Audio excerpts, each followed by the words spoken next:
Some may find the following disturbing. Discretion is advised.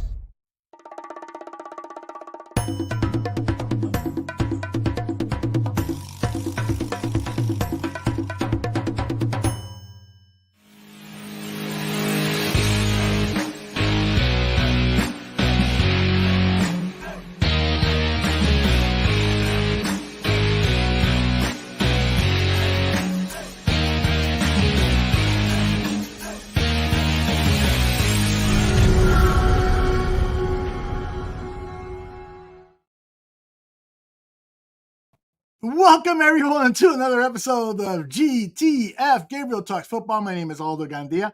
I want to tell you that we've got two football programs for you. Today at 7 p.m., it'll be the Willis Twin Towers, and they've got their special guest, Taylor Dahl, who's a huge Bears fan, works over at Windy City Gridirons podcast.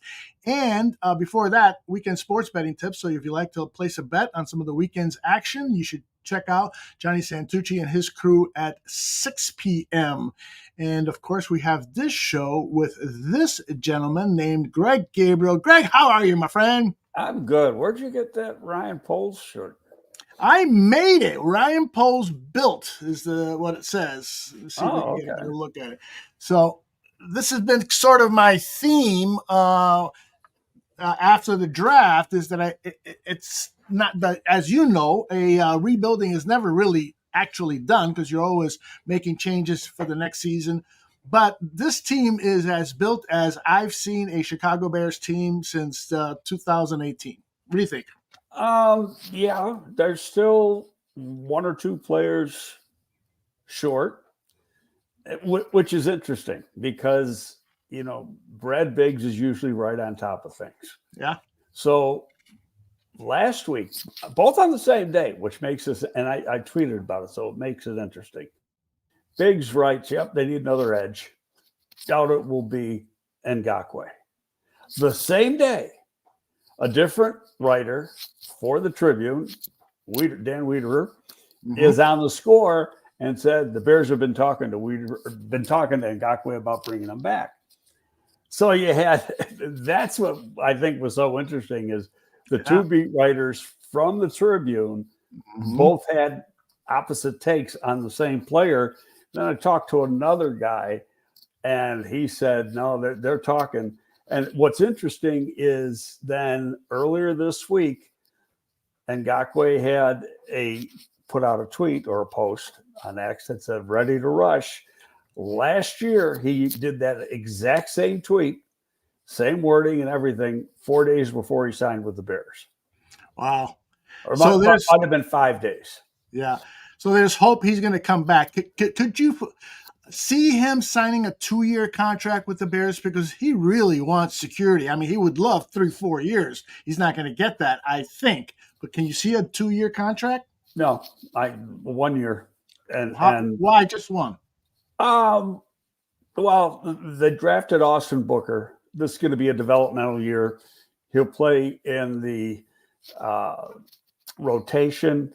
He's got to get bigger and stronger, but he's got a lot of upside. So he'll play, like the two rookie defensive tackles did last year, and probably less than 50% of the downs. But as the season goes on, get more, and you're going to see him mostly as I would assume mostly as a designated pass rusher because that's his forte. But you still need somebody to play the other downs, and you can play Walker over there on some rundowns too, and then use Ngakoue both, on any given 3-down set, and then this guy is a designated pass rusher. So then could they use another defensive tackle? Maybe. The name I keep seeing people on Bears fans on Twitter is what the hell's the guy's name? He played for Baltimore, played for Atlanta last year, was originally drafted in the first round by Arizona. Jadeveon, not Jadeveon Clowney. This guy's like 6'8", 300 pounds. He's 30. He'll be 38 in September. I can't. That's a long shot in my opinion. So, to me, He's too old. Khalil Campbell. Yes, he's excuse me, going to be 38 in August or September. He isn't really an edge. He's an inside player. What he is a 5 technique and a 3-4. Mm-hmm. He's not really a fit. So I mean, where do people come up with this stuff? First of all, how often does Poles sign a guy that I don't know? He did sign the tight end last year, mainly because he, knew Getsy, knew the offense. He was a pure Y, but he wasn't playing more than 10 snaps a game. Right. And they were getting him for, just over the minimum. Callaway's going to cost a lot more than that. And he's going to want to play more than 8-10 snaps a game too. But I just don't see him as a fit. When you look at his style of play, could he move inside and play defensive tackle in this scheme? Yeah, he could. But now, when you're doing that, you're screwing up the development of the 2 rookies from last year. Yeah, exactly. Yeah, it appears like the Bears are either in or very quickly approaching that period where they are balancing the needs to win now, because this team looks like it can contend for a playoff spot, but also developing the young talent that you've gotten. And that's been the Bears' philosophy since day one when Ryan Poles and Matt Eberflus had their first joint press conference. They talked about playing rookies and developing rookies. Poles said, one of the things I like about Ryan is that he's not afraid to play rookies and so forth.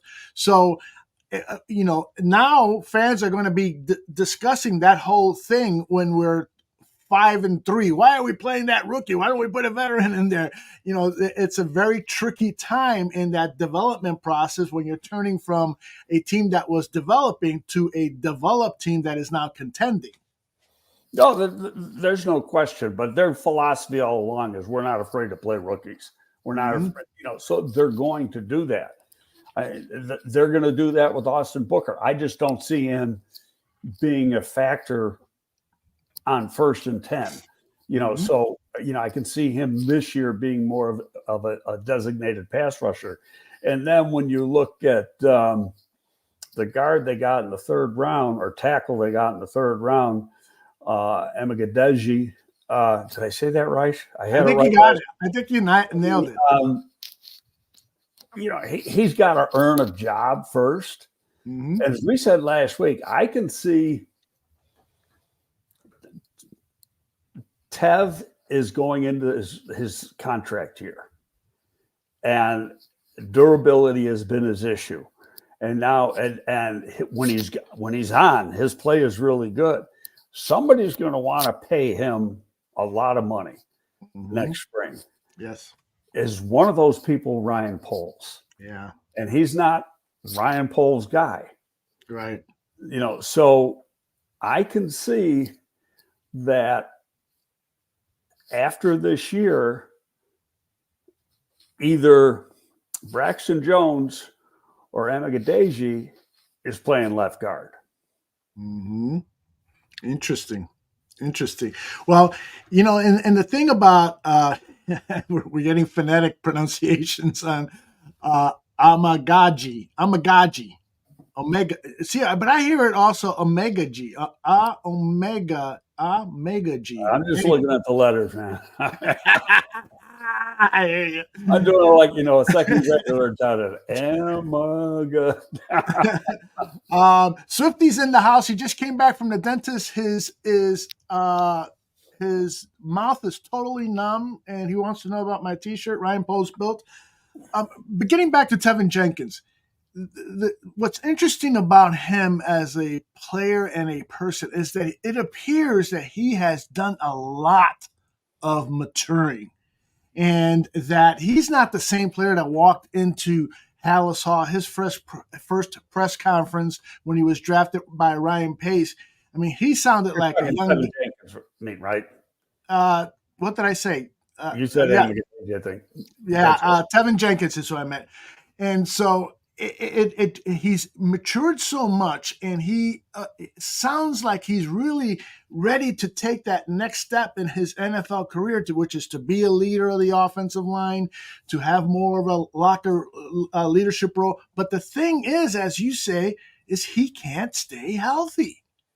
He hasn't played a full season yet in his first 3 years. Yeah. So now, and you look at some of the contracts that the guards have gotten this year in free agency. I mean, they're getting like close to tackle money, and there's no question he is a good player.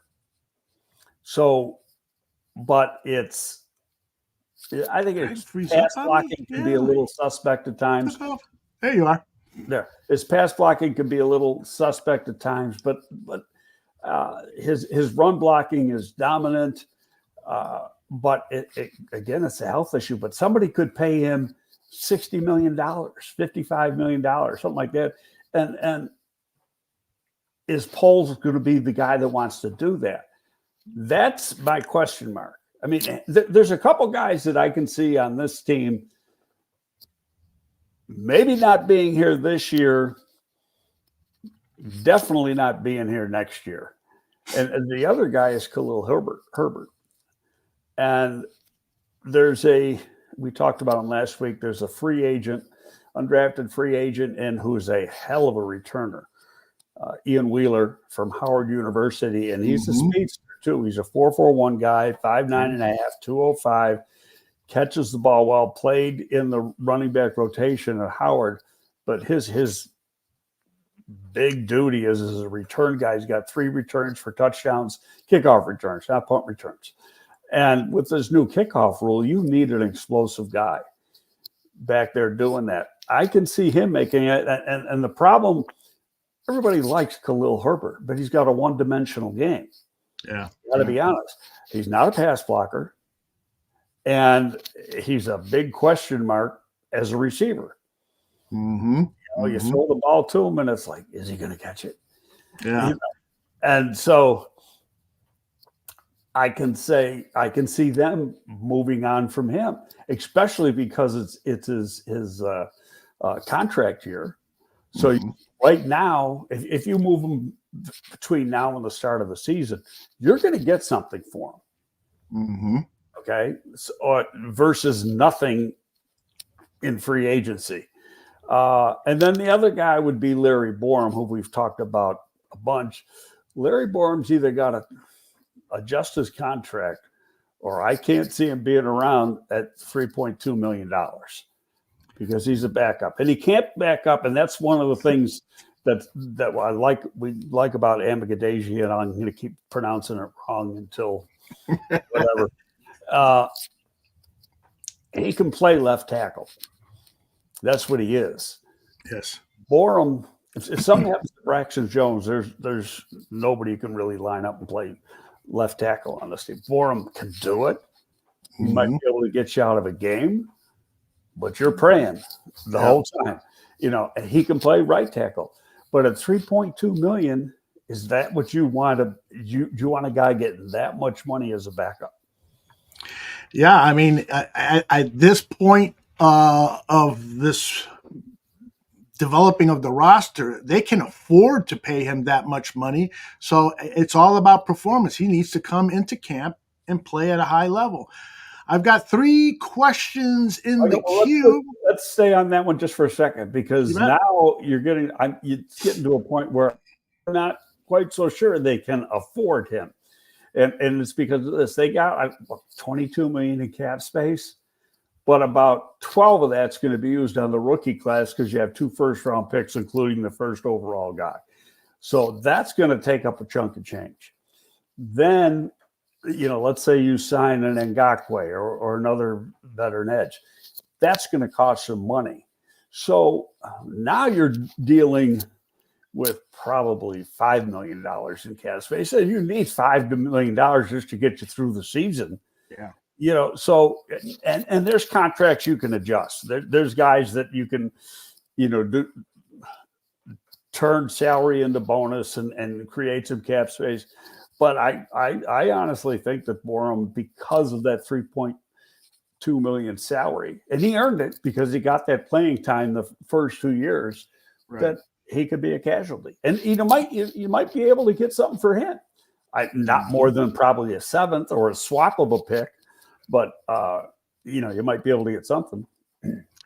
Okay, regarding questions, I'm going to take one and then filter in some of the others as we go along in the show. So I've got questions from Tim, Levante, Scottish Bear, Badass, Warthog, and a number of others. Let me start with this one because we were talking about the offensive line.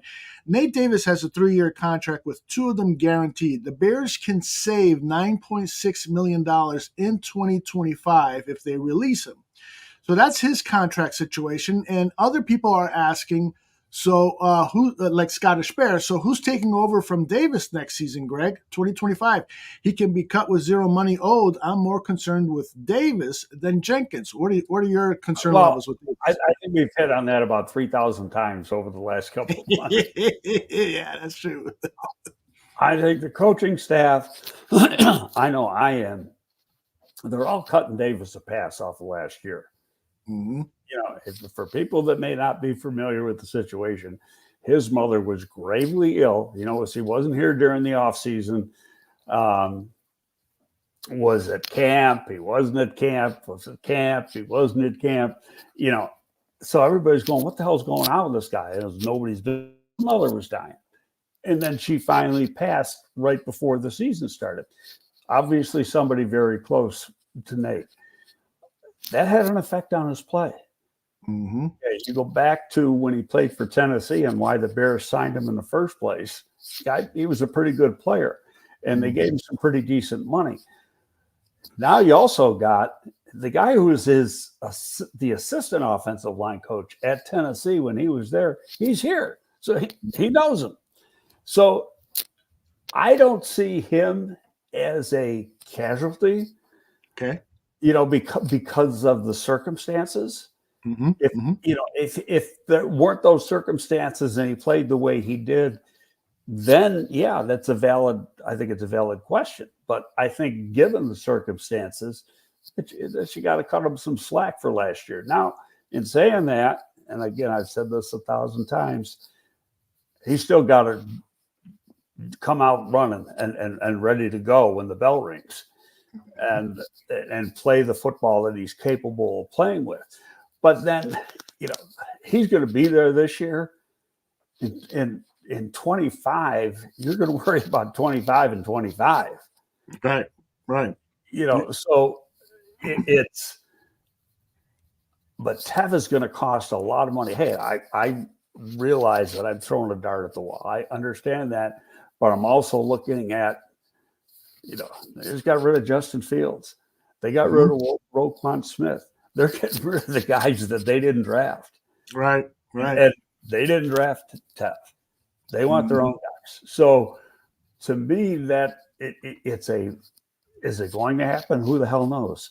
Is it a possibility? I think it's a strong possibility.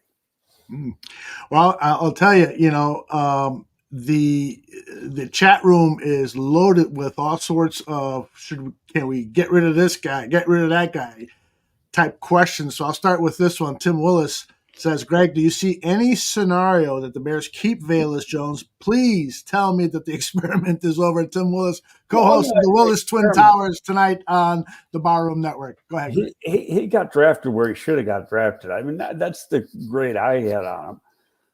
He hasn't developed. He hasn't played up to expectations. So this will be the last year he gets a chance. It won't even be a year. He's got to produce a camp. Now, I'm saying that, the offense didn't produce as the offense should have the last couple of years. Who got fired? The offensive coordinator.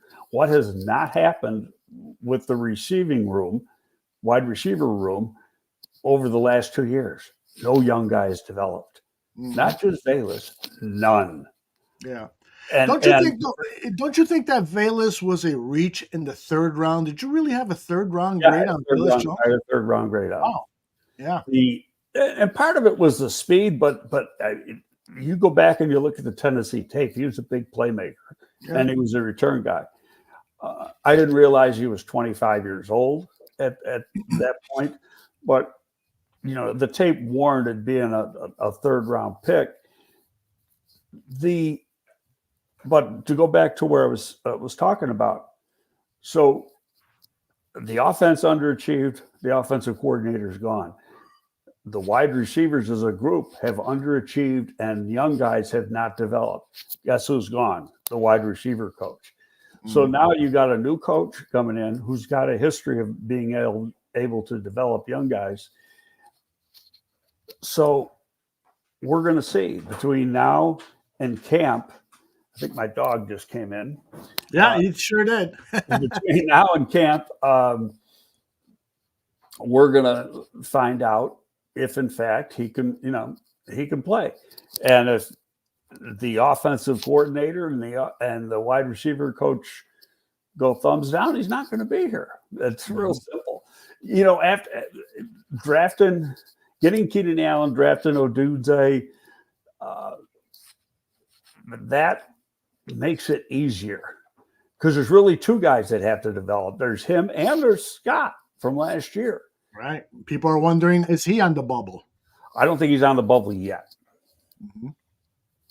Don't forget, you have somebody to replace these guys. Yeah, that's what a lot of us fans sometimes forget. Let's get rid of that guy. Let's get rid of that guy. Well, who are you going to bring in? You got if you're telling me this blank is meaning a name is available to replace Velus, then we're cooking with some gas here. We can make a comparison. But just to get rid of a guy who has had some tough times, the idea of bringing in these new coaches on the offense is to develop some of the talent that's been acquired.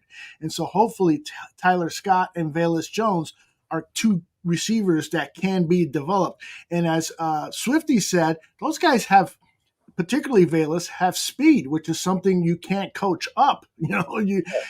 Both got big time speed.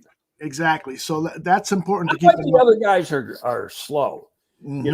Keenan Allen you can throw his time speed out the window. This is going back.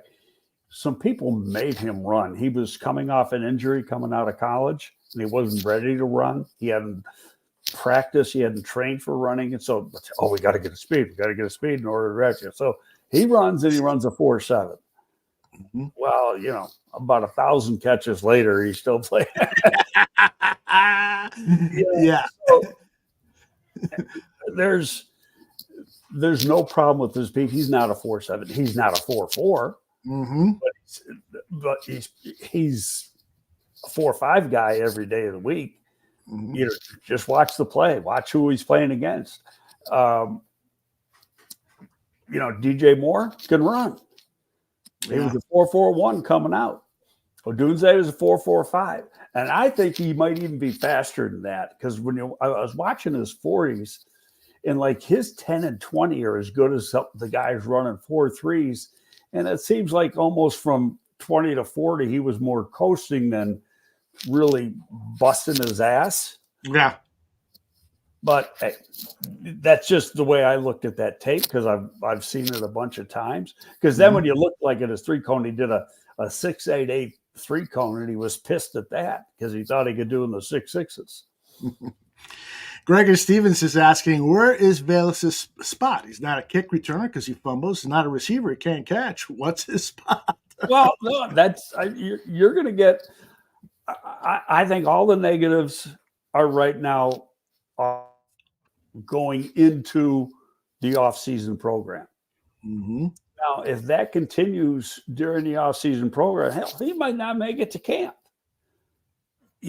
Or if then if he does make it to camp, then he's got to produce in the preseason. Now, there's a good thing. We talked a little bit about it last week, but given the fact that we've got a rookie quarterback and he's going to play, having that extra game, preseason game, is huge. I like it for this team, yes. For this year, it's huge. Yes. And they've got to – and Waldron will be involved in that. I don't think the starters got enough reps in the preseason? Mm-hmm. Mm-hmm. Well, and, I don't want to talk too much about Caleb because we're going to talk a lot about Caleb over the next few weeks. But how much practice time in terms of preseason games would you like to see Caleb play? I don't know who my wife was talking. I thought she was talking to me. Hold on a second. She is talking to you. Here's what I'm saying regarding Caleb. We want to see him get as many snaps as possible during the preseason, but at the same time, you don't want to overexpose him. This is a 17-game regular season. He's clearly the number one quarterback. It appears, I saw a question earlier about bringing in a veteran backup. It doesn't look like the Bears are anxious to do that. It looks like they're going to go with Rippon as the starter. As the veteran backup, for advice and for helping to implement the game plan and so forth. And that Tyson Bagent will be the quarterback used in case of emergency, open glass. So Caleb Williams, that's to me is a huge question. Do we want to see him play the first series in the Hall of Fame game and then get a quarter and a half and then 3 quarters in the other 3 preseason games, as many teams do with their starting quarterback? What are your thoughts on Caleb Williams playing time in preseason? I don't know if you're going to have to get 3 quarters, but there was somebody wrote an article the other day. It might have been Biggs or somebody, but the amount of reps that Justin got last year, or since Flus has been here the last 2 years, and it hadn't been very many, during the preseason. So, I would think you're looking more at snaps than total, how far he goes into the game. I would think you want a minimum of 60 snaps.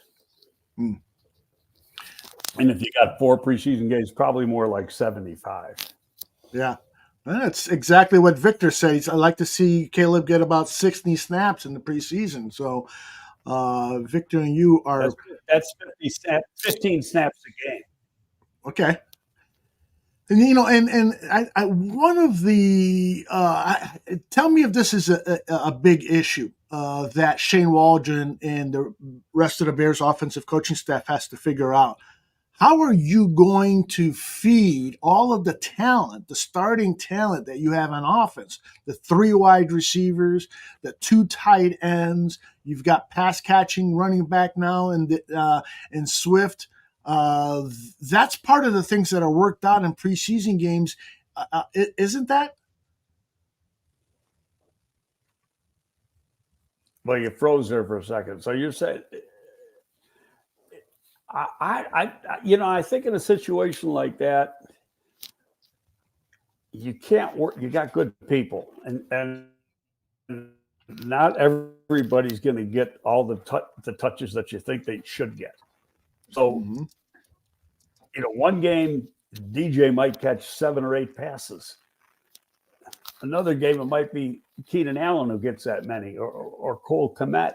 And I think it's going to change from game to game. And then you look at the situation, Odunze being a rookie and knowing that Waldron likes to go with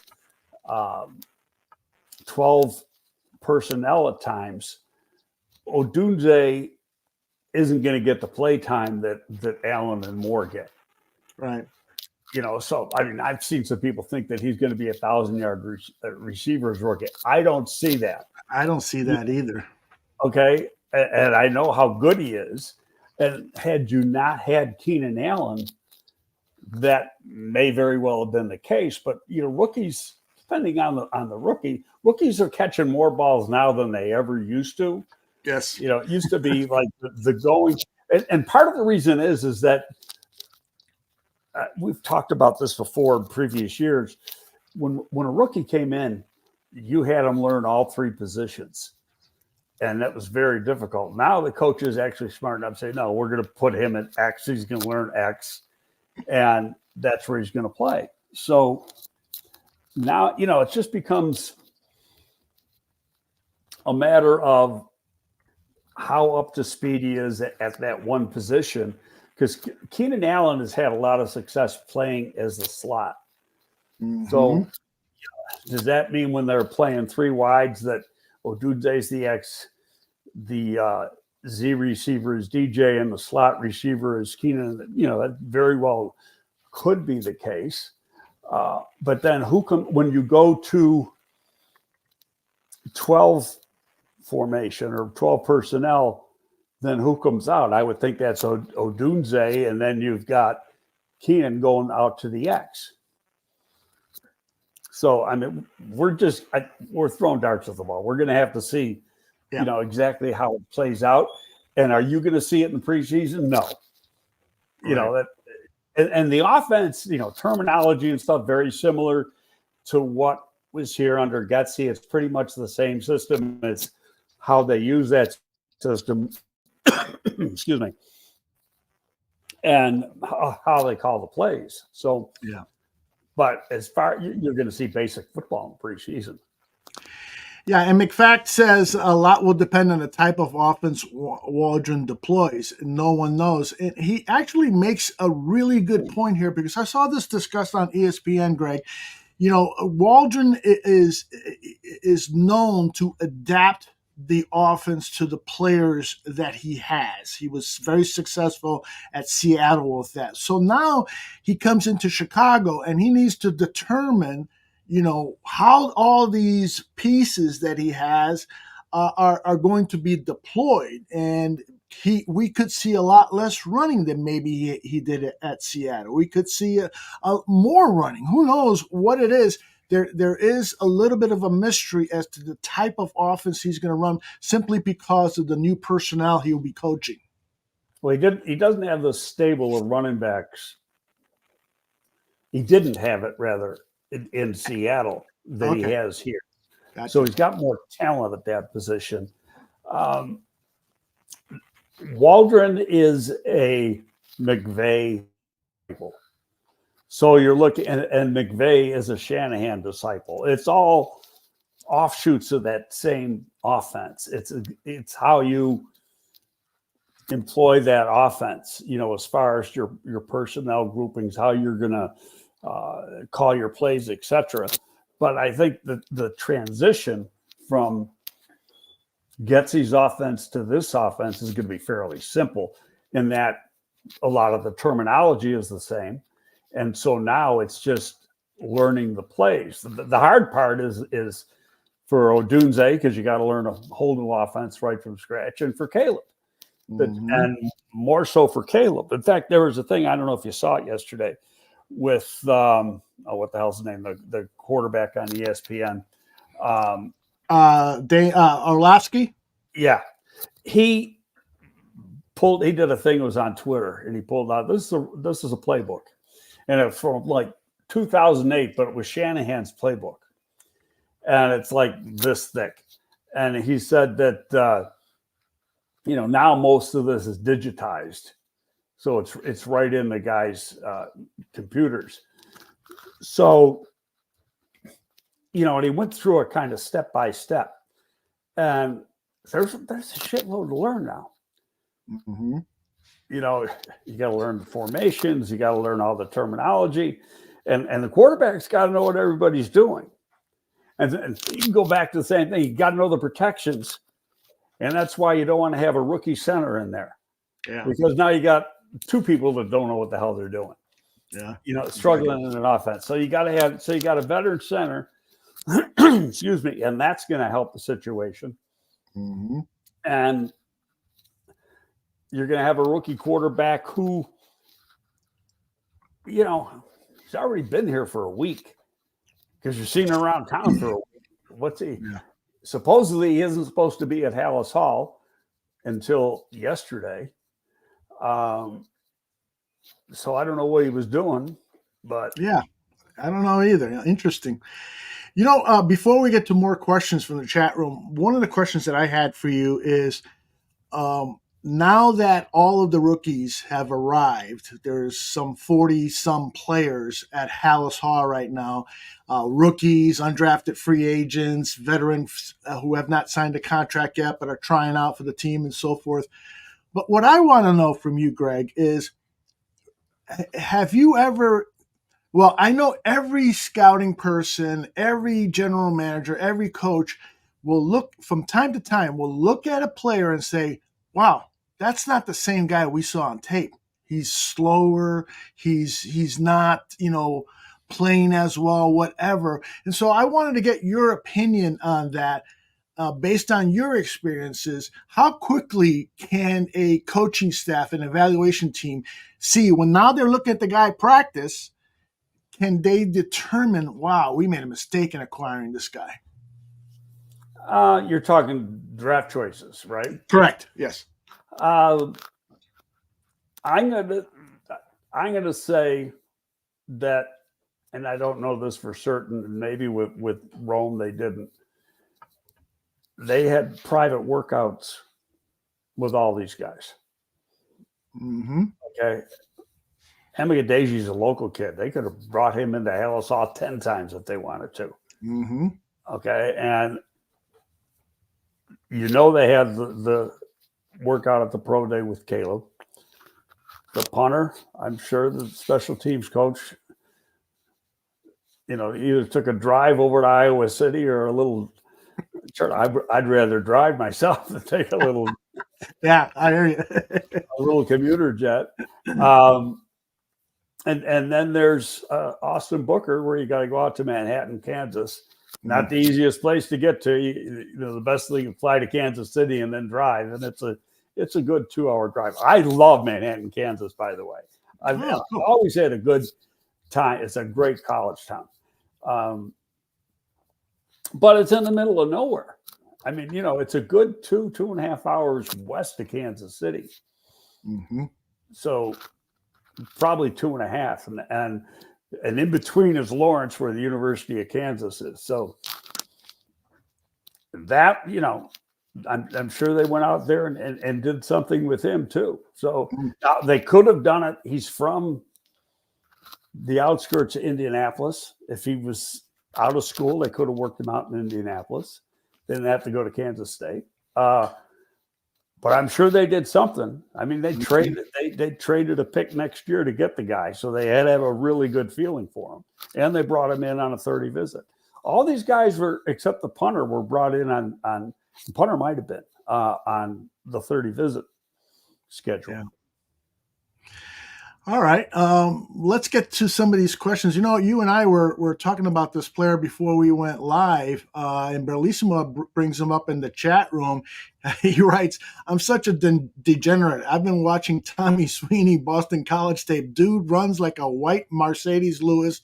Dude looks like a tank, but he has really soft hands. You mentioned him to me prior to the show as someone we should be keeping an eye on. Anything else you want to add about Thomas He's Sweeney? a blocker. And right now you got 2 tight ends. You got Komet and Everett. Mm-hmm. Okay, so now you got to get a third. And that third guy, in my opinion, has got to be a guy who can block. Got to be able to play that Y position. And so, who's that going to be? Well, you signed a free agent from Kentucky in Brandon Bates, who caught all of 4 passes last year at Kentucky. Now, he did catch 21 in the 2 previous years total.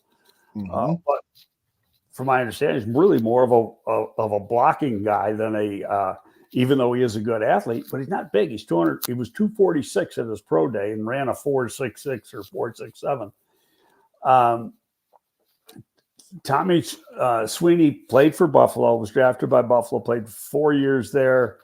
Then went to the Giants last year because the people in New York knew him. They all came from Buffalo.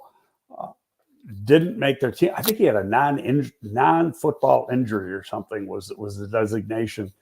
But he's a backup wide tight end. Mm-hmm. And he's pretty good in that role. But he's also 28 years old. So really it gets down to, first, he's got to show good this week. And if he shows good this week, they could possibly offer him a contract. He's going to get a veteran minimum. Or they're just going to say, no, he's not good enough to sign, and they're going to stay with this Bates kid. Mm-hmm. Okay. Let's see. Levante says, today you'll hear more about the consummate relationship being forged between Caleb Williams and Rome Odunze, and you'll have a player who becomes a wild player. So that's not a question. It is a comment, and I appreciate that. I really do. How quickly do you think a relationship can happen between two rookies when we're talking about quarterback and wide receiver? Can it happen instantaneously? These guys do seem to have a connection, at least from a French standpoint. Well, they have worked out together out on the West Coast. Okay. Prior to the draft. And Keenan Allen was part of that group too. So there is a relationship, and this weekend, could he be thrown to Rome more than any other guy? Probably. But then starting next week, they're working in the off-season program with the veterans. So now, and Caleb's number one. It's not like he's got to earn it. He's already been given it. Yeah. So he's got to not only work with Rome, he's got to work with Keenan. He's got to work with Komet, DJ Moore, Swift, all these guys. So it's really forming a relationship with everybody, not just Rome Odunze. Great question here from, excuse me, I got to sneeze. Excuse me. Sorry. Thank you. Tim Richards, who is a Lions fan, he asked the questions, how many more off seasons before Brad Holmes and the Lions screw up their organization and we get back to normal? What do you think? I don't think that's the way he worded his question. Maybe it's a little different. A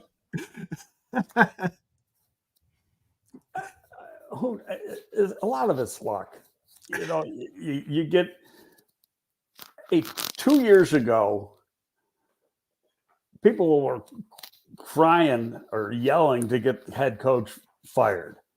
Okay, and then they win like the last 6 games of the season, and then they, have a strong year last year. Who knows if that's going to continue? Yeah. Part of it's injury. I got to give Goff credit because I've never been a Goff fan, and I know why. Knowing some people for the Rams, I know why McVay just said hell with it and let him go. But the guy who got Stafford isn't any better. Neither Stafford got him a Super Bowl, but to me, neither one is in that elite category. But Goff has gotten better. Goff played probably the best football of his whole career last year. Yeah, I agree. So, you got to give him credit when it's due. Can the Bears challenge him? Hell, the Bears challenged them last year in the games. Those are close games. Bears won one game. Yeah, and they should have won both. Exactly. They had a lead going into the fourth quarter. So and to answer that guy's question, how long? Not long. There you go. All right, having a little fun with our Lions friends. Let's see. People come on here. You know what? I think they're afraid of you, Greg. I think they're terrified of you. Big Mo wants to know, are the Bears set at quarterback now, or are they going to bring in another vet? They've got Rippon in now, but it doesn't look to me like another veteran quarterback is coming. No. They like the Bagent.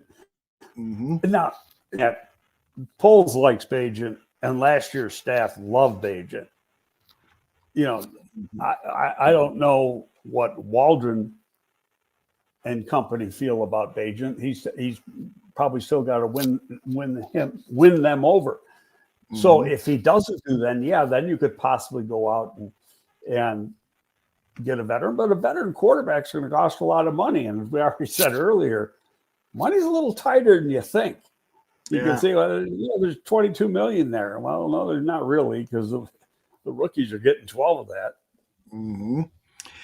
Yeah, You've got to manage this cap carefully. You cannot make the same mistakes that Ryan Pace made. And that's one of the reasons I trust in Ryan Poles. So hopefully he's made some good decisions with the personnel that he's acquired. But like I said, I'll just repeat it, say somebody one thing. There's some guys, they can adjust their contracts to create cap space.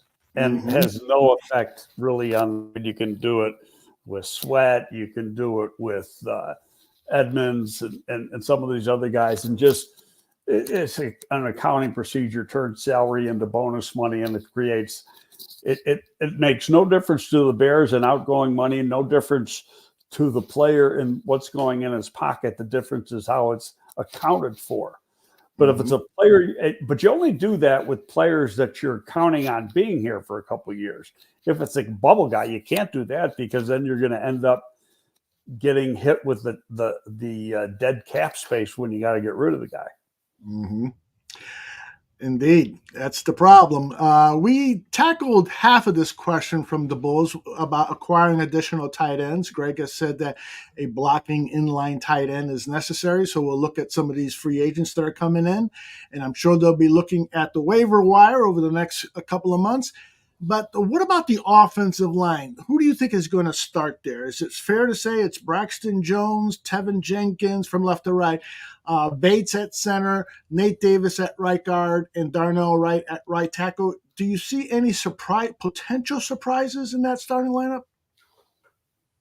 The only other one would be the center from the Rams beating out Bates. I watched a couple Rams games. And he's a pretty good player, but he's probably just at 300, 302. There's a couple times when he's played good against some really big guys. One game I looked at was the Baltimore game. Was got a huge interior, and he more than held his own. But he'll give some ground and pass pro. To these guys every once in a while. But what he's really good at, and it's the offense is the same as we used to call them doodad blocks or combo blocks, but you can, where he makes, say, contact with the guard and then goes out to the linebacker. He's really, really good at doing that. And so, could he end up being the starter? Sure. And if he ends up being the starter, then Bates is a swing guy. So Bates is making more money. Bates making $4 million. This guy's making $3 million. But they're both going to be here. So it's just, who's going to win the job? Who do they trust the most? He's got, what's his name? Shelton. He's got the experience in the offense because he played, with the Rams for most of his career, or all of his career. All right. Now, these 43 prospects who arrived yesterday at Halas Hall, all 5 draft picks, 9 undrafted free agents, and 2 first-year Bears, as well as 23 unsigned rookies and 4 unsigned veterans. Those guys are coming in on a tryout basis and are hoping to earn a contract. This is from the Bears website. So yesterday they met with trainers. And so when they meet with the trainers, is that another full physical, or is just kind of a lot of these guys don't have medicals yet. Okay. Now that your draft choices all have had medicals. But all these other guys got to go through the medical process. I know when we did it, we'd bring them in on Thursday. All the doctors would come in, and that's like the first thing. As soon as they got here, like starting like at 4 p.m, we started physicals. And, they had the orthopedic doctors there, the internists. They even had, dentists and eye doctors there. They did a complete physical. So then when they get done with that, they have dinner and then meetings. And then on the field stuff starts today.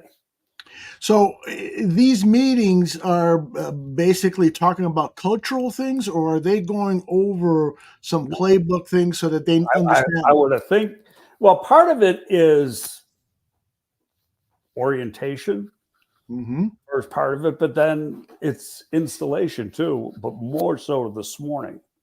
Okay. I know, again, I don't know exactly how Ryan and Flus do things versus how we did things, but we had a lot of people in the organization at that first meeting, and so you put faces to names or names to faces and just introduce different people, who's in the building, what they do, etc. Right. It's more important for the draft choices, obviously, because they're there. The tryout guys, they got to impress. I don't think you can see more than 3 or 4 max. I don't know what the roster stands right now. You could look at that and figure it out. But I'm going to say 3 or 4 max tryout guys could get a contract. Do you recall in your experience, Greg, ever bringing in a guy for a tryout and you say, Mr. Angelo, we have to sign this guy? Oh, yeah. There's some guys that really look pretty good. Let's sign this guy. I can't remember names offhand. Yeah. That happens. And you're inviting him for a reason. You got a decent grade on him. So, but you didn't feel good enough to offer him a contract right after the draft, but you felt good enough. Let's get a look at him on the hoof and get him through this workout. Now there's a receiver here that played at USC and then last season played at UNLV, who is a close friend of Caleb. So he's here on a favor. Oh, okay. Okay. But when you look at his pro day numbers, he ran 4.7. That's John Jackson, right? Yes. He ran 4.7 at the UN. I think he ran both at USC and UNLV pro days, but at one of those he ran a 4.7, 4.71 to be exact, I think. So I can't see them signing to a contract a guy who runs 4.7. Yeah. When you have these tryouts, is it safe to say that it's usually the skill position guys, the guys who run fast and can catch and so forth, that you want to take a longer look at? Isn't it hard for a guy to come in off the street and be, start playing in the trenches at a professional level? Well, it's real hard for the trench guys because you're only doing individual. You can't go one-on-one. Now, years ago, yeah, we did one. I remember when I was with the Giants, so we had the rookie mini camp, and they had helmets on, but nothing else. And we did some one-on-one pass pro, which is not even allowed anymore. But one-on-one pass pro and pass rush without pads on. And Lamar Leachman was the defensive line coach. He's one of the best defensive line coaches I've ever been around. He had his guys riled up, and they were just literally kicking the shit out of the offensive line. Yeah. But you can't do that anymore. So now it's athleticism and, size, athleticism, and how quickly they can pick things up. What do you think, speaking about player safety, what do you think about the new rule that players, if they choose to, can wear these protective shells over their helmets? They look like turtle shells. Out the door, see what he's doing. Go right ahead. By the way, let's see. I got questions from about a half dozen people here. There's a few that I need to weed out because Greg has already addressed them. But if you've got more questions, send them in, and we'll address them. Let's see if I got one in here. Nope. Let's see. So I don't know if people in the chat room know what I'm talking about. I don't know if these shells have an official name, but they look like turtle shells. They go right over the helmet. They got an extra padding, and some players say that they really can't, feel the impact. They just look awful. They do look awful, man. So what do you think? Is this too much of a babying of the NFL, or do you bubble shells? I think it's extra protection for concussions. Running backs and linemen, I think, have to wear them in practice. I don't know if everybody has to wear them, but I know linemen and running backs do. Correct. Maybe linebackers. I'm not sure about the receivers and the DBs. Only if they want to. Yeah. Will somebody do? Some may. But, they got some new helmets this year. I think you're going to see the people see how they feel with these new helmets this year. And then if somebody feels he still needs added protection, maybe they will. But I think the percentage is going to be small. Yeah. And it doesn't, Mo asks, will those shells have team colors and helmet logos? It doesn't appear like they will. Maybe team colors, but I don't think that there is really room to attach the logo of the team like the traditional helmets, like the one that I have back there. All right. Some other questions here that I'd love for you to fill. We've got a question here about Austin Booker and whether you think that he may have come out too early and he would have been better off. Here it is. It's from Victor. Did Booker make a mistake by entering the draft this year and not waiting? What do you think? You can answer that yes or no. DJ, Daniel Jeremiah, really said it the best if you were watching day 3 of the draft on the NFL Network and not ESPN. He said that nobody from Kansas thought he was going to come out. And I knew that too, that in December he was staying in school. And somewhere between December and January 15th, which was the declare date, he changed his mind. Could he have used another year of development? Yes. Then, as DJ said, had he stayed another year, at worst, he's going to be a second-round pick, and he might even be a first, next year. That's the exact words that DJ said, but basically said the same thing. He said, so you're getting him a year earlier and you're getting him a lot cheaper than you would have a year. So now you're developing him on your time, which is not necessarily a bad thing. But from his standpoint, you could say, well, if I stayed in school another year, the difference between being a 5th-round pick and, say, at worst, a 2nd-round pick is millions of dollars in signing bonus. So that cost him money. But then, you got the risk of being, what if he got hurt? You got to look at all parts of the equation. You got your mic turned off, Aldo. Excuse me. At the beginning of the show, we talked about Yannick Ngakoue and the potential, it's looking more and more like signs of him returning to the Chicago Bears.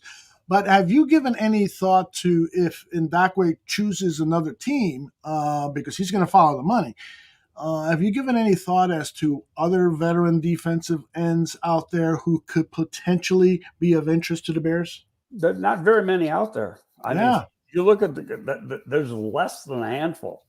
A lot of people bring up Emmanuel Ogbah, who was cut earlier this year by the Dolphins.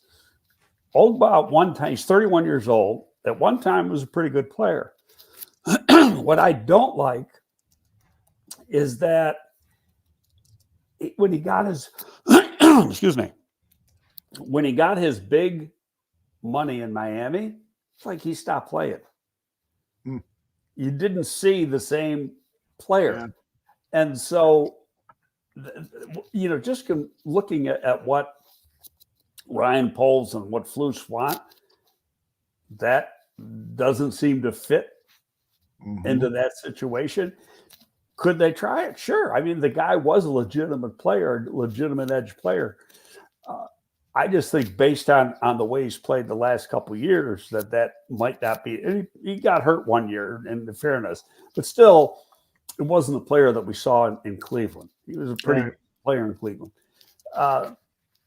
After that, I mean, there's the guy from the Jets. He's a real short arm guy, and we're talking 31-inch arms on an edge player, and you got a head coach that preaches length.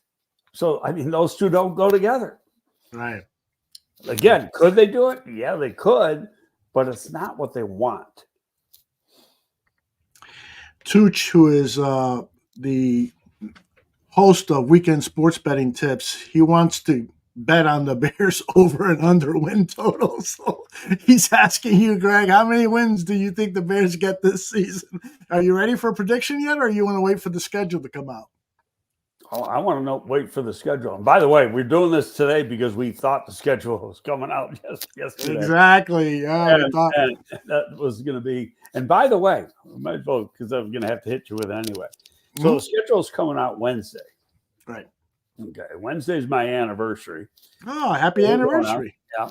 20 years. And then Thursday I can do a show, but we got people. It's actually my mentor for doing smoked meats. Oh, He used cool. to be my neighbor. They moved out to Vegas. They're in town. So I'm doing a big brisket, which means I'm going to be getting up about 4 after going out for my anniversary and start that thing. So, but once you get everything going, I have an hour to do it if you want to do it on the 26th. Yeah, let's plan on doing that. But I'd like to see the Bears start with a game that's not quite as tough. Bill Zimmerman was just coming up with some ideas and thought that the Bears would get 5 primetime games, including the opening Monday night game at Washington. Oh, with the idea being that you got number 1 and number 2 quarterbacks, both probably starting, and it's a coming home party for Caleb, being that he's from Washington. So from that standpoint, it makes sense. Will it happen? Yeah, that's up to the league. Yeah, I've been doing some work on the schedules to be ready for next week, and I there's a lot of teams because the Bears have a last place schedule. They finished in last place last season, so their schedule is fairly favorable from that standpoint because they'll play. The only thing I'm going to say about that is it's favorable based on last year, but we know how your team changes from year to year. Exactly. For instance, you look at the Titans. They've made some improvements. They got a really solid offensive line. They've got offensive weapons. The only question mark is Will Levis. What are your thoughts about Will Levis entering his second year? The lefty, I think, threw for only 5 touchdowns, had 8 interceptions in the limited games that he started last season. Do you think that Will Levis could make that leap in his sophomore year? Yeah, I think so. I've always been a Will Levis fan. Me too. He's a competitor. He's got the traits. Second year in the offense. They've got some better people. Drafted another offensive lineman. I think he's going to take a jump. How much of a jump, that remains to be seen. But I mean, they're going to have a chance. All right, let's get back to some more questions. Michael Halatek over at Windy City End Zone says, "Are you aware of any Bears veterans that will show up on the field today? They can't until May 20th, right?" They're not. They're in town taking part. In fact, today would be the last day of this week's off-season program. Off-season program runs Monday through Thursday. And then if a guy misses a day, you get paid for the week, but you got to be there like 3 out of the 4 days to get the money, or 4 out of 4. I forgot what the number is. Okay. But if a guy misses a day, Friday's a makeup day, especially at this time of the year for the conditioning part and the weightlifting and stuff. But today's Friday, right? So Friday, the veterans aren't there today unless there's a guy doing makeup stuff. But none of the veterans, except for a couple guys that were on the practice squad, because of the rules, are allowed to take part in this camp. You're only allowed to take part in one mini camp unless you got a new coach, and then there's 2. And so, no, they can watch, but they can't do anything. Okay.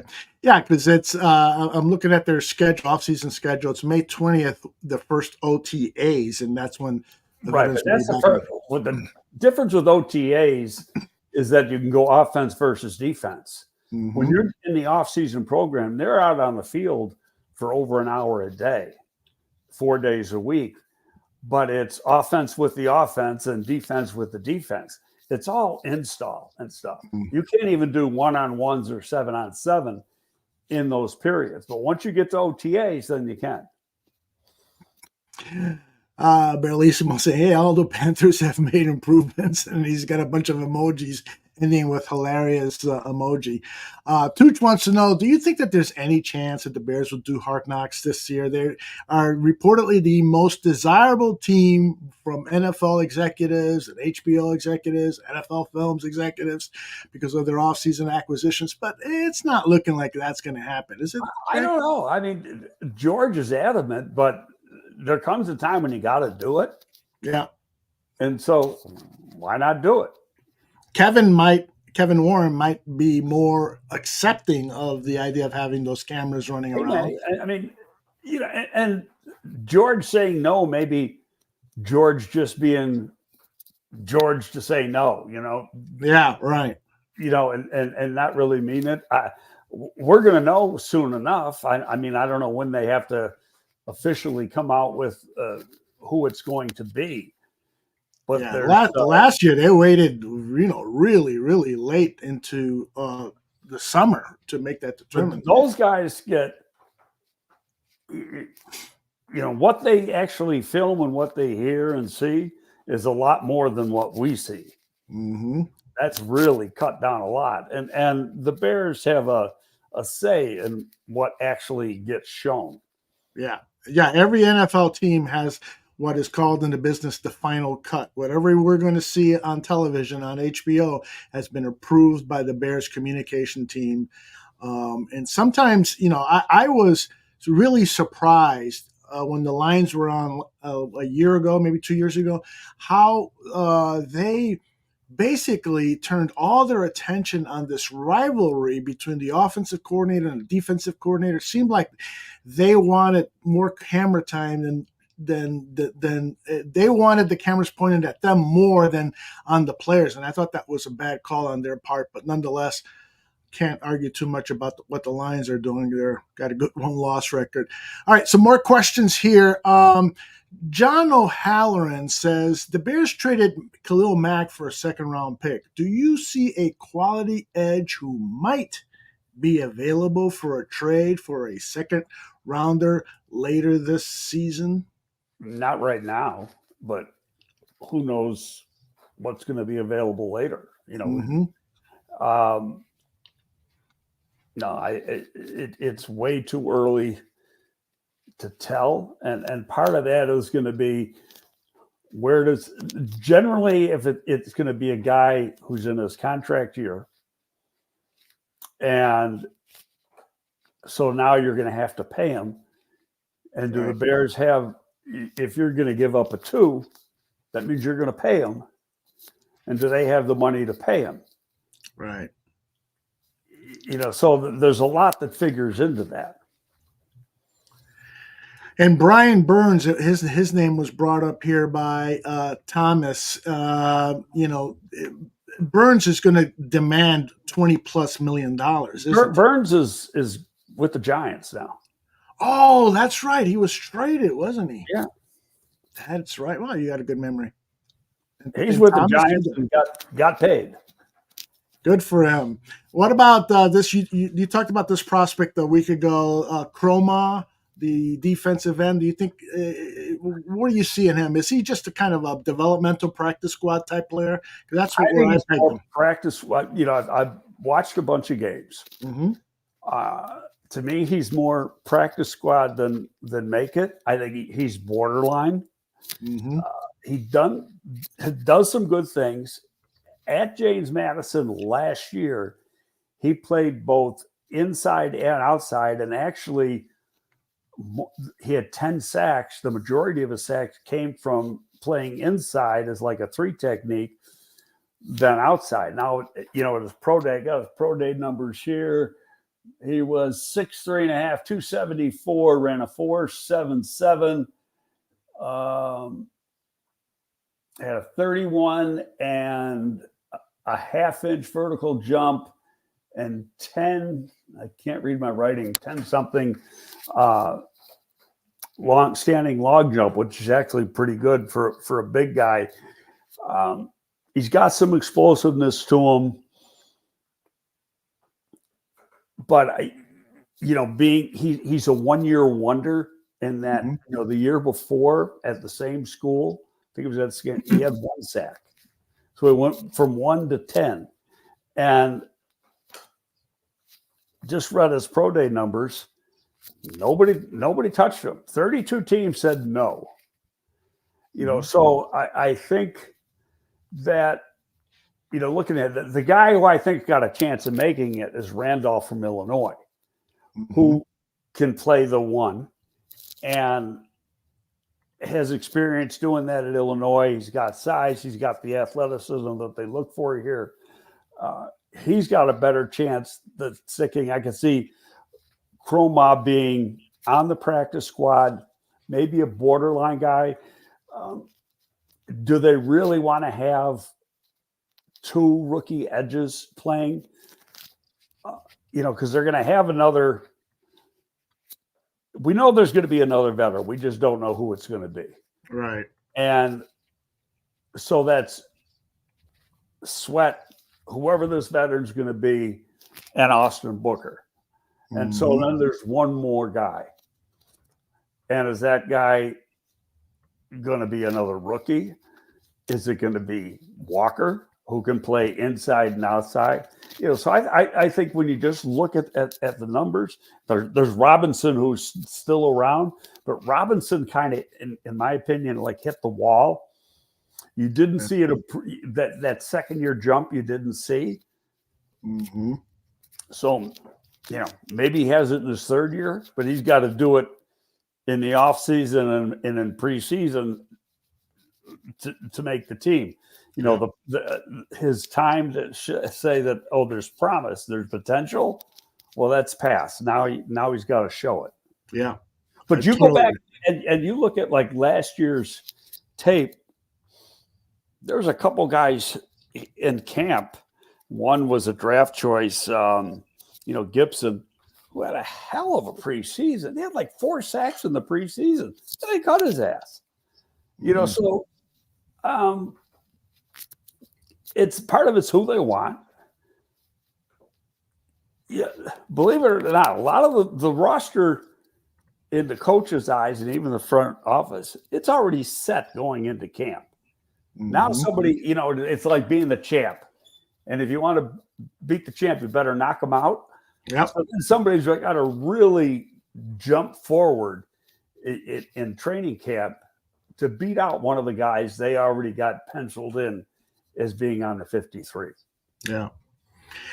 Well, we were talking about tight ends earlier, and I know a lot of people have been asking you about Brendan Bates, the tight end who's in camp now out of Kentucky, 6'5", 24 years old, 255 pounds. Is this a legitimate guy who can compete for that inline tight end position? Well, he's not really 6'5". He's 6'4" and 3/8", and he weighed 246 on his pro day.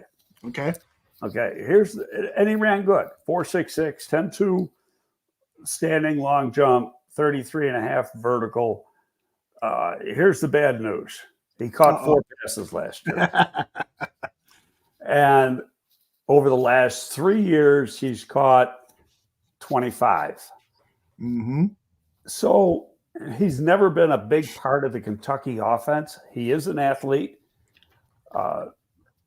In all honesty, I haven't really studied him, but the guy who comes, whoever the third tight end is got to be a guy who can block. He's got to be able to back up Komet at the Y. Komet can play as the move guy. So so he's like your swing guy. And And Everett really isn't a bad blocker for a guy that's like 245, 250. He's not a bad blocker. So, but this guy, whoever the third guy is, has to be a blocker first. That's why, Sweeney's got a chance, but he's also 28 years old. So he's got to prove that he's got something in his tank, and the same with this guy. But in fairness, I got to do some work on this guy because I haven't really watched a lot of tape. I looked up the numbers. When I saw 4 catches, I'm going, what? I mean, there was like 2 other tight ends that caught more balls than him for Kentucky last year. Yeah. Even though this guy started all but 1 game. Well, man, I wish I had cameras at rookie camp today so we could take a look at some of these guys, but that's not to be. Another player that you've been asked a lot about in the chat room, and I think on your X account, is the offensive lineman from British Columbia, Theo Benedette, 305 pounds, about 6'7" or so. What are your thoughts on him? I think he's a practice squad guy, and based on the amount of money they gave him, he's going to be here. I don't think he's going to be on the squad. Canadian college football is on par with like Division III football here. Mm-hmm. Not real strong. He's got size. Did I write that? Yeah, he was 6'0", 7'0", 295, ran a 5.14. His jumps were really, really good. 34.5 vertical, 9.6 long jump. Now here's the bad news. He's a 6'7" guy and he's got 32-inch arms. Oh, it's like, wait a minute. It's like, to play outside, that's way too short. Now I'll say this, because I've said it before. That is the most screwed up measurement that they do at pro days and stuff, because I could do it and get 33.5 out of that, and that guy got 32, and then you could do it and get 32.5. It's making sure that it's done correctly. And it's from the AC joint to the tip of your middle fingers. You put, extend your hand out like that. And it changes. There's guys whose combine number is 3/4 of an inch difference than either their pro day or the Senior Bowl or something. Mm-hmm. I trust the combine because they're very meticulous with how it's done. And the same person does it with all 325 people or wherever there was at the combine. So, maybe this guy has longer arms than that, but 32 is a negative, especially for a tackle. Yeah. And he is a legit 6'7". So, I think there's only a couple tackles playing in the league with less than 32-inch arm, less than 33-inch arms. Right. So you want that, but, just in fairness, that number, that 32, it's actually 32 1/8. That 32 1/8 could be off a little bit. Bears will probably measure it. They probably did last night when he came in, and they might have got a different measurement. But if it's really 32, you're going to be, when we get to camp, you're going to see him lining up at guard, not tackle. Mm-hmm. A guy like that probably never reaches for his wallet. Can't reach his wallet. That's T-Rex category. I think he's a practice squad guy because he's very athletic. Mm-hmm. But again, coming from Canadian college football, that's tough because it's like going to see my school play.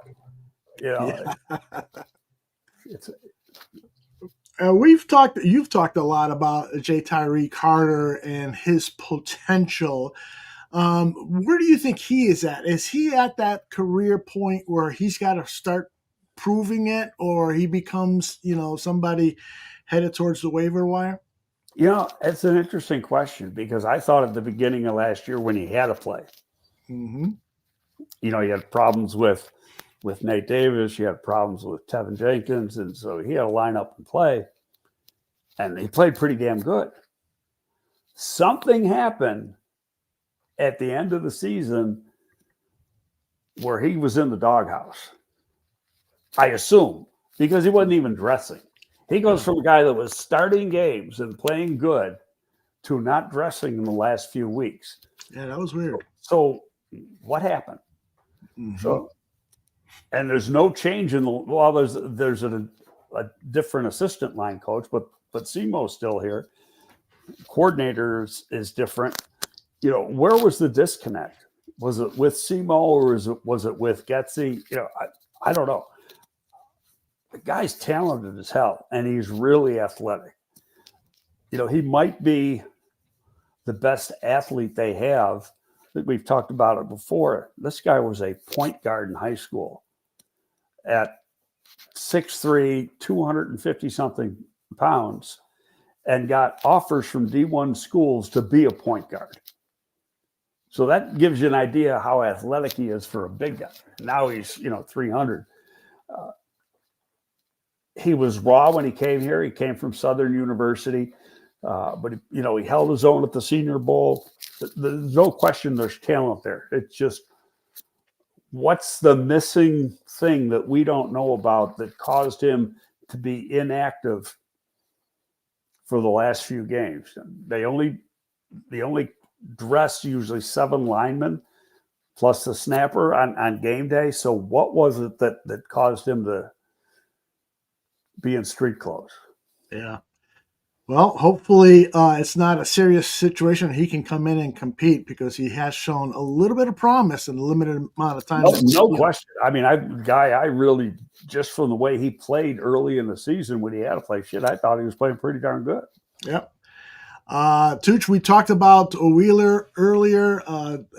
Greg likes him a lot. He's got outstanding speed. Yes, I think there's not a little chance. I think there's a strong chance of him making the team. Yeah. And if he makes the team, the guy he's replacing is Khalil Herbert, in my opinion. And so who was it? I think it was Tim Willis, and I didn't save it. Tim and a number of other people are wondering, what is it about Khalil Herbert that he gets crapped on so much when in so many games you look at the stat sheet, average 6 yards a carry, 7 yards a carry, and so forth. But why isn't he held in more esteem, higher esteem? One-dimensional player. And that's it, huh? He can't block. That's part of the problem. that's part of it. And now he's going into his 4th year, his contract year, and he really hasn't gotten any better. There was a couple times last year where he just flat out missed. Yeah. And on top of that, when you get into the passing game, he's not reliable as a receiver. So you're going to have Swift, who's a very good receiver, or Roschon in there, who's also pretty darn good receiver, before you're going to have Herbert. So to me, especially, given that it's his contract year, he could be trade bait, and you're going to get something for him because of his production as a runner. Got a question here from Larry T. He wants to know about Cameron Stutz, the guard out of Auburn. He says he heard that the Bears gave him quite a bit of money to sign as a UDFA.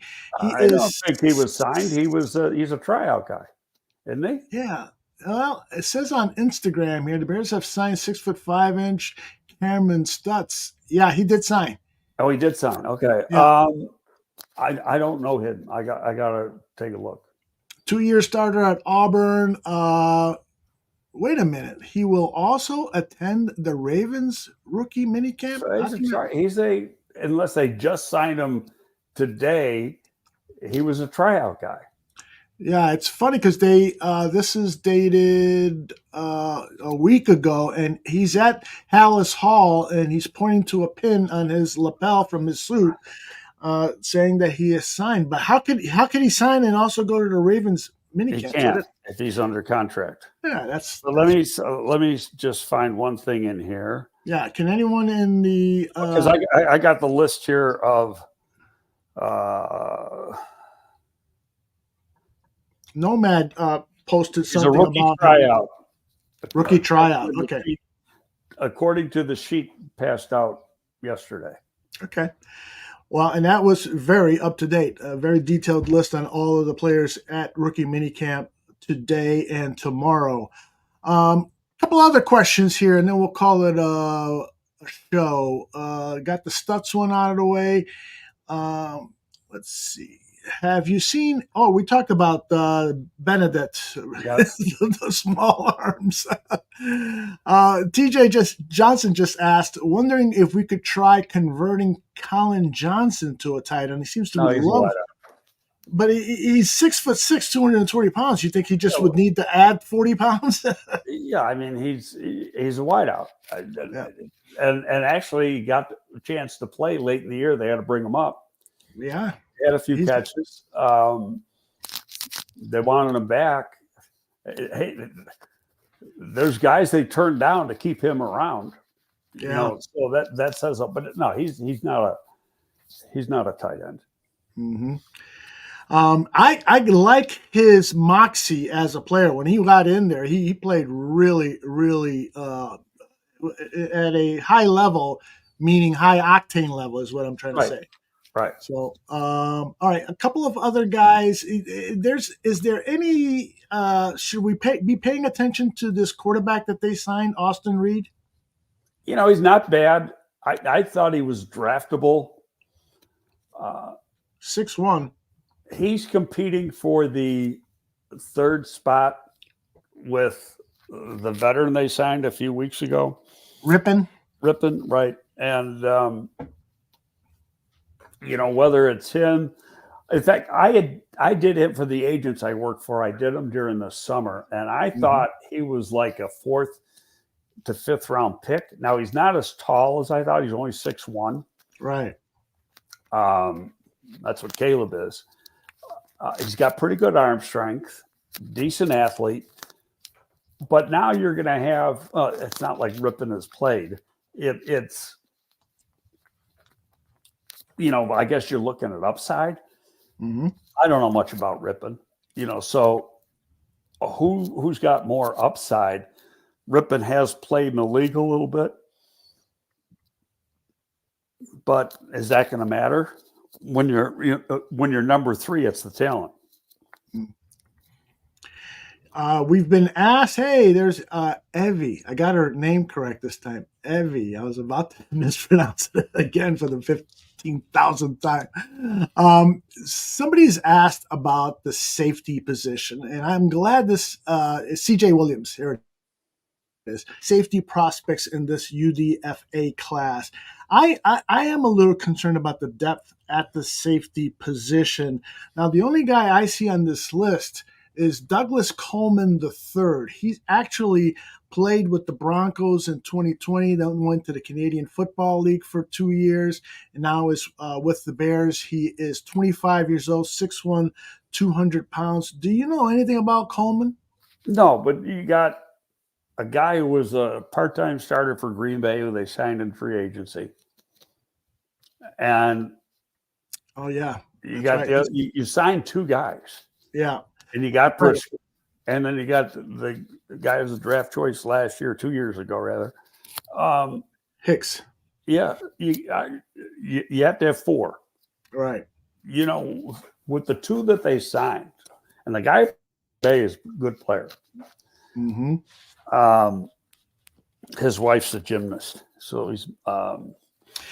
Yeah, Bilal, not Bilal. What am I saying?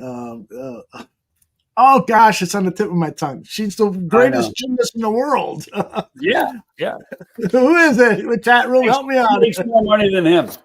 And yeah, she makes a lot more. And now she's a Bears fan too. So yeah. And she was a Packers fan. So yeah. So yeah, I forgot they signed him. He's an excellent special teams player. He's a good player too. Yeah, he's a strong safety type. He can come down and play the nickel linebacker in some of your sub packages. No, he's a good player. I don't think, you know, a lot of fans don't realize some of these names and they haven't heard about it. It's not the splash name, but you look at the amount of play time he had and where he played, you say, yeah, he's pretty good. And they gave him some decent money too. It's not like, you know, he got better minimum. He got some cash. Yeah. Simone Biles is the official name. One of the greatest. Mr. Biles is his name. That's right. We don't know his name, but we know her name. All right. I think I got most of the questions here. Let's see. Tyler Scott, we talked about. Ian Wheeler. Yeah, we got them all. Greg, so next week, what do you want to do? We're doing it. We picked a date, didn't we? Thursday. Thursday. Maybe a zombie, but we're doing Thursday. Sounds good. You will be a zombie, but we'll have lots to talk about with the schedule release. And you and I both agree, would love to start with a team like the Panthers, or they got some teams. As you said, they made some improvements from last season, so you can't really look at it as a last place. That would be a good way to start too, because now you got number one last year versus number one this year. Yeah, exactly. And as Zimmerman said, the Commanders could be a potential opening day game on Monday Night Football. That would be fun. You're thinking that the league is going to put them on a maximum allowable 5 times. I don't know. Everybody says they're going to get the 5 times. Mm-hmm. And Chicago generally gets even when the Bears stink, they always get 3 or 4. Yes. Because the ratings are good. Exactly. So, yeah, they'll probably get the 5. It's what 5? I'll be honest with you. I hate those Thursday nights. Zimmerman also thought they'd be playing in Detroit on Thanksgiving. Mm-hmm. I hate Thursday games. I think it's a disservice to the player. Absolutely. Okay, so if I could go the whole season without a Thursday night game, I'd love it. Yeah.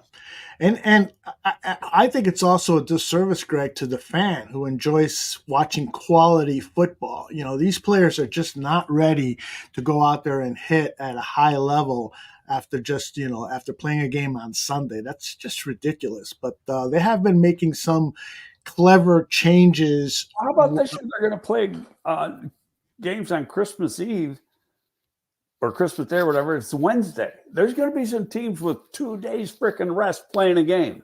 Yeah. Now, I would think that because there's some Saturday games in December, that the team that plays then is going to play Saturday the week before. Mm-hmm. Yeah. Bellissimo says Monday Night Football and Thursday Night Football are awful in the UK. Yeah, I bet they are, because it's probably playing at 4 a.m., 5 a.m. Your time. So not a good situation. Well, Greg, another great show. Thanks very much for spending the hour and 32 minutes and 33 seconds with us. And we will do this again next week. How about it? Yes, we will. And we'll have something really good to talk about with the schedule. Can't wait. Everybody can, there's going to be some people who like it and some people are going to be pissing and moaning. I would think that their bye week is going to be the week after they go to London. Yeah. Bellissimo just said that the Panthers could be the London games. I don't know about that. They've had a couple good games recently, but the people in London who were part of putting this on, they want some good matchups. Yeah, they deserve it. Jacksonville plays 1 game in London, mm-hmm. And plays 2 games over there every year. Last year, they did not take 1 game every year. Last year, they did not do the bye after. They said, no, we'll play. Which is, it's tough because you got that travel right after the game back, to the States. Right. I would hope that they had the bye the next week, but I mean, it's only one time, and that was last year with Jacksonville that team hasn't had a bye. Mm-hmm. Who are they playing? Oh, we don't know who they're playing. No. The Jaguars are playing at a different stadium. The Bears are at Tottenham, and I think the Jaguars are at Wembley or wherever. So they're not going to play each other. I have a friend who is a Bills season ticket holder, and last year the Bills played in Tottenham last year. Mm-hmm. So he went to that game. It's not like Tottenham is in downtown London. He said it's a good hour out. Yeah. And, he goes, the stadium was gorgeous. Yes. The seating was gorgeous. And actually, the new stadium in Buffalo is designed by the same people and is going to be very similar. It's going to be almost the mirror image of the Tottenham Stadium, the one they're building in Buffalo. But he said, transportation-wise, it was a nightmare getting to and from that game. Yeah, I've heard some of the same stories. So we'll. My wife and I have been thinking about going, but we have to see where it lands on the schedules here. Belismo says the Jags play Wembley in week 7. I was told it could be Jags 2 weeks in London. 2 weeks in London? Oh, wow. He goes on to say week 6 away for the Bears and 7 at Wembley to whoever. I get it.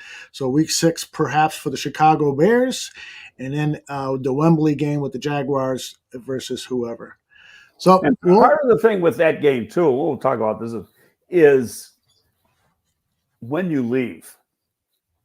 Now, when you're going, what is it, from the East Coast to London, 8 hours?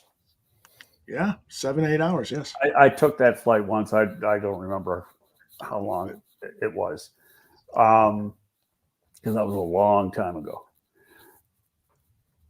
But you obviously got, some problems with the travel. It's when do you leave? Now, some teams have left. You play on Sunday, and then some teams are like, let's leave Tuesday and spend all week in there. Other teams have gone Friday, and I know Buffalo went Thursday, and they thought they weren't there long enough. Right. Yeah. When the Bears played the Raiders in London, John Gruden took the team right after the Sunday game. They basically boarded a plane. They were there the entire week, and the Bears chose to fly out on a Thursday or Friday. And boy, the Raiders outclassed the Bears, and the Bears didn't have Roquan Smith because he had that mysterious missing in action issue. But I think you got to give the players time to get acclimated to the new time zone. So hopefully they'll make the right decision this time. Yeah. Well, all right, everybody. That'll be up to Flus and Poles. Yes, indeed. And I'm sure Kevin Warren's going to weigh in too, because he's watching those pennies very closely. That's it for this episode of GTF. I know a lot of people joined us in the middle because they didn't expect us to start so early, but we're available on demand and we'll be on audio podcast very shortly. I'm going to post it immediately after this. Thank you, Greg. And we'll see you next week, brother. See you next week.